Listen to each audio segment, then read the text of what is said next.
Bonjour Amélie, Bonjour Eric.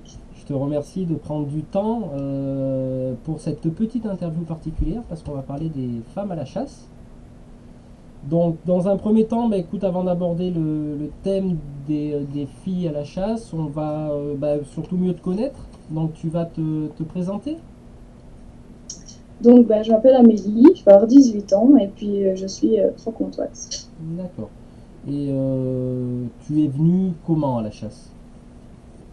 Chez moi, la chasse se transmet un peu de génération en génération. Donc, j'y suis allée d'abord avec mon grand-père, mon frère, mon père, et puis j'y suivi. D'accord, tout simplement, bah, ça t'a plu, t'as accroché de suite? Oui, depuis toute petite, en fait, ma mère m'emmenait le soir les voir, tout ça. Et puis bon, j'ai grandi dans ce monde-là. Donc, D'accord, donc toi, effectivement, tu t'as baigné dans la marmite, on va dire ça comme ça. voilà, Et c'est ça. puis, parce que c'est vrai qu'on rencontre très peu de filles, de femmes à la chasse, hein. Oui, c'est vrai, c'est vrai. D'après toi, ça viendrait de quoi? Je sais pas du tout, je sais pas si c'est le fait de, je suis très très proche de mon frère, du coup on a tout en commun, donc il m'a emmené là-dedans, je l'ai suivi et puis ça a accroché quoi, c'est D'accord, comme ça, je sais pas, je saurais pas expliquer pourquoi.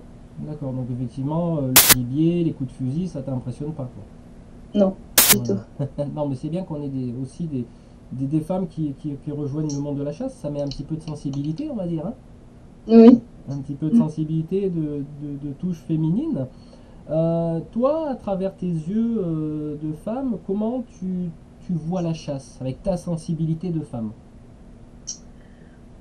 Pour moi, je pense que la vision de la chasse, en fait, elle est pas si différente que celle d'un homme. Ça reste une passion comme les autres. Donc, même si peu de gens le pensent. Et puis, ça reste un loisir, qu'apporte la personne, homme ou femme. On a tous notre histoire avec cette passion. Donc, Hmm. je vois pas pourquoi ça changerait, en fait. C'est vrai que, bon, il y a la chasse des fois. Je vais peut-être pas tirer un jeune chevreuil ou quelque chose comme ça parce que je suis peut-être plus sensible. Mais sinon, ça reste. Il n'y a pas beaucoup de différence, en fait. Bah, de toute façon, ne pas tirer, c'est un acte de chasse aussi, hein. Ouais. Et puis, il est vrai que des fois, la nature est tellement belle que on a quelque part, on a au bout de notre fusil ou de notre carabine, on a le fait de laisser vivre ou de faire mourir. Mm. Donc, Sinon, il n'y a pas tellement de différence, je pense, de la vision. Enfin, de mon point de vue, il n'y a pas tellement de différence. d'accord. Donc là, tu es spécialisé à la chasse. T'aimes plus faire quoi? Le petit gibier, gros gibier? Qu'est-ce que tu... C'est plus le gros gibier. Bon, j'ai toujours très peu de personnes dans ma famille ont été guidées vers le petit gibier. C'est vrai que pourtant on a un territoire où on a de tout, du petit comme du gros Mhm. gibier. Mais non, j'ai plus été fixée sur le gros gibier. Ça me plaît, c'est beau, je suis D'accord. plus attirée par ce type de gibier-là. Oui, c'est vrai qu'effectivement, t'as la beauté du chevreuil, voire du sanglier. Mm. Alors, je sais pas si tu fais du cerf aussi. Si. Aussi, d'accord. Effectivement, bah oui, là, c'est des beaux animaux. Et puis en plus, ils sont sauvages, ils sont en état sauvage. Donc forcément, c'est pas des bœufs ou des moutons, quoi. Non. Donc là, ils ont le temps de vivre et de se reproduire. Donc une petite question, quels seraient selon toi les avantages que, dont tu bénéficies à la chasse en tant que femme?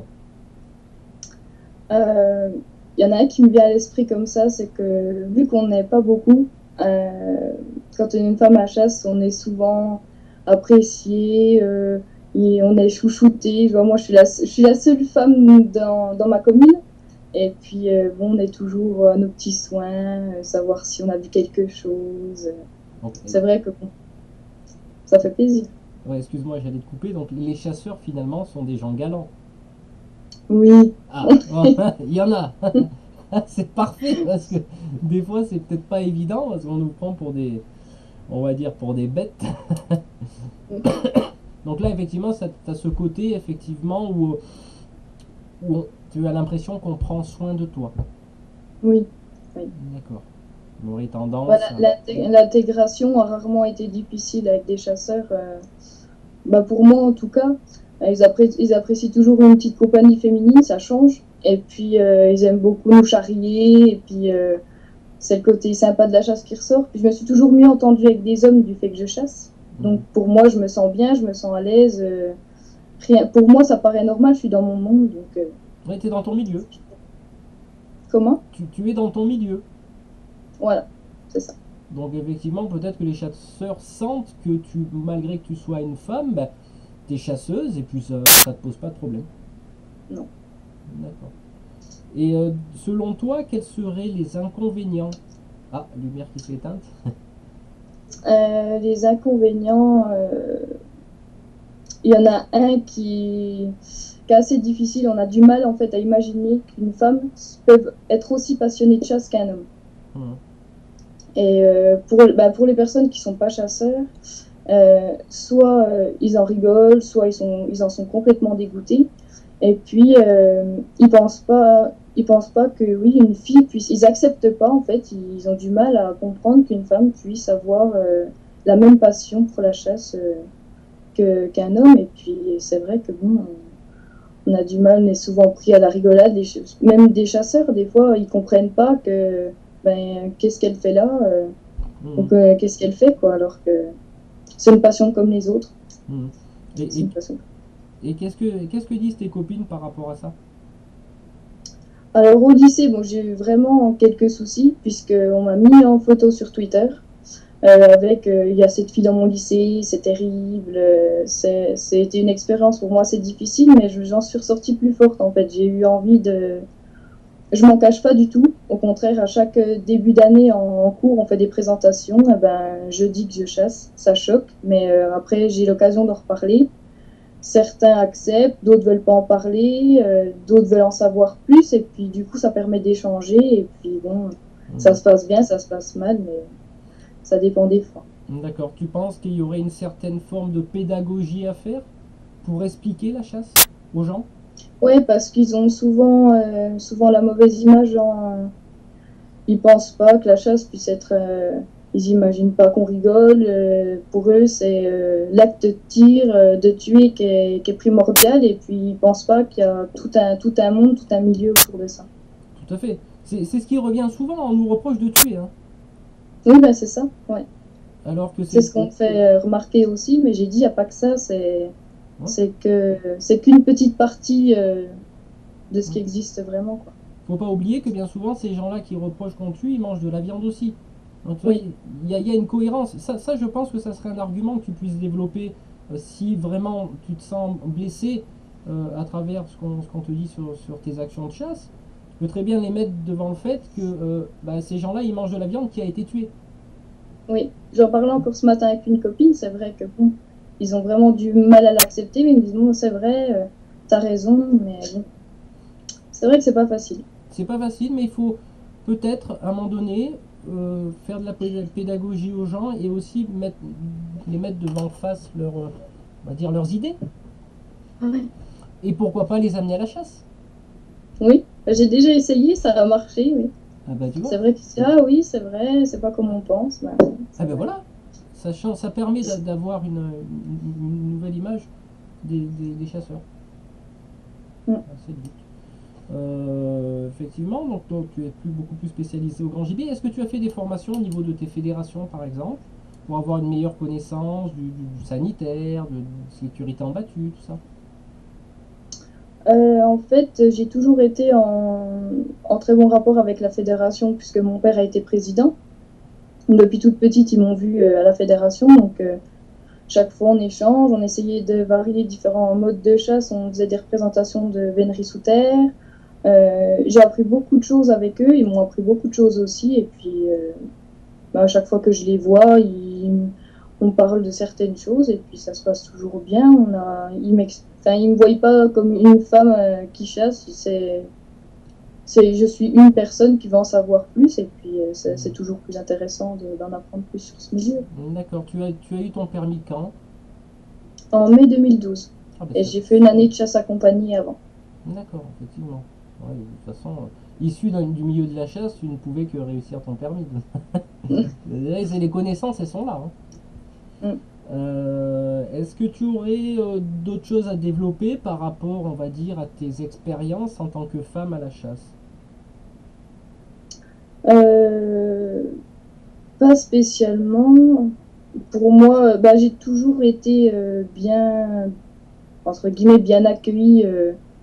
Moi, je me considère pas comme une femme à la chasse, je me considère comme tout le monde. Donc, j'ai pas spécialement de choses bien précises à raconter. Je fais partie de tout le monde, en fait. Je fais partie des chasseurs. Donc. Hmm. Donc effectivement, tu as un cas de femme à la chasse qui a été super bien intégré en raison de tes origines euh, de jeune chasseuse depuis l'âge de 5 ans, quoi. Ouais, Donc voilà, c'est ça. pas de particularité. Est-ce que tu aurais, à travers, bien sûr, parce que je pense que tu dois discuter avec certaines copines chasseresses du groupe La Chasse, un mode de vie, hein, dont on est membre, hein, de plus de 530 membres, est-ce que tu aurais un message à passer aux hommes en particulier par rapport à des histoires que tu as eues ou tu as entendues par rapport à des comportements de chasse? Si j'aurais un truc à dire aux hommes, c'est que bah, il y a quelques fois, il y en a qui acceptent pas du tout. Pour eux, la femme, elle doit rester à la maison, celle qui nettoie le linge, celle qui est complètement à côté. Alors qu'en fait, on peut échanger comme avec n'importe qui, donc c'est pas parce qu'on est une femme qu'on peut pas avoir cette passion-là. Mais c'est pas pareil que je vois, j'ai été en chasse à courre, j'ai eu la chance d'aller en chasse à courre cette année. Et c'est vrai que la femme est beaucoup plus intégrée à ce. Enfin, c'est pas du tout la même chose que moi en battu. On est très peu. Bah, chez moi, je connais aucune fille qui chasse. Et c'est vrai que j'ai remarqué que ouais, la chasse à courre, il y a beaucoup plus de femmes, beaucoup plus de. Parce que ben, je sais pas pourquoi, c'est comme ça. Et puis, Cheval? j'aimerais j'aimerais qu'il y ait plus de femmes qui viennent en battu. C'est vrai que ça n'a rien à voir à chasse à courre, mais c'est tout aussi. C'est peut-être le côté équitation aussi. Oui, voilà, je pense. Je Hein, pense que c'est c'est ça. peut-être aussi peut-être ce rapport de l'arme à feu avec les femmes. Peut-être, je sais pas. Hein, peut-être pour certaines femmes d'avoir une arme à feu, ça, bon, je sais pas. Je sais pas. Je Bon, sais pas du tout, c'est comme ça. d'accord. Donc en conclusion, pour toi, la chasse, ça représente quoi? Voilà. Souvent, les gens, ils pensent que j'exagère, en fait. Alors que pour moi, il n'y a même pas de mots, en fait. C'est comme une religion. Si je pouvais vivre que pour ça, je le ferais. C'est ma façon de penser, c'est ma façon de vivre, d'être, de dire qui je suis. La chasse, c'est mon moteur, en fait. On se rend compte dans certains moments difficiles. On se rend compte de certaines choses et puis on se rend compte que lorsqu'une passion, elle devient c'est ce qui permet de nous faire tenir debout, ce qui permet de nous battre. Hmm. On se dit là, c'est plus une passion, c'est pas possible, c'est plus que ça. Hmm. Et pour moi, ça représente ça. C'est d'être, Tout passe par là. Tout se d'accord, rapporte à la chasse. de se relier à la nature, Ouais, comme disaient les Amérindiens, d'être connecté à la terre-mère, ouais. aux animaux, aux arbres, de faire partie de la nature, et c'est toi ce qui te... J'ai besoin de ça, ça l'a toujours été et je pense que ça changera pas. J'ai besoin de ça. D'accord. Donc une femme foncièrement attachée à la terre. Mm. Bah écoute, si tu as quelque chose d'autre à rajouter, tu peux. Euh, Alors, j'ai une petite chose à rajouter, c'est que grâce au groupe La Chasse à mode de vie, j'ai fait des rencontres merveilleuses. Dont Maxence et puis plein d'autres. On a pu partager, on partage avec plein de personnes. On a l'occasion de faire découvrir d'autres modes de chasse. On rigole, on charrie. Alors si je peux dire à plein de jeunes de venir dans ce groupe, ça serait merveilleux. On compte se retrouver à Chambord, faire plein de sorties, essayer de faire des manifestations. On peut essayer de faire des manifestations pour la chasse. Franchement, je trouve ça super bien. c'est ce que j'ai vu. On remercie tous les membres et les animateurs de ce groupe sur Facebook. Je mettrai l'adresse en dessous. Bah écoute, je te remercie beaucoup, Amélie, de ton interview. Une vision encore encore jeune, respectueux de la nature et de la chasse, et d'un point de vue féminin. Merci beaucoup Amélie, à très bientôt. À bientôt.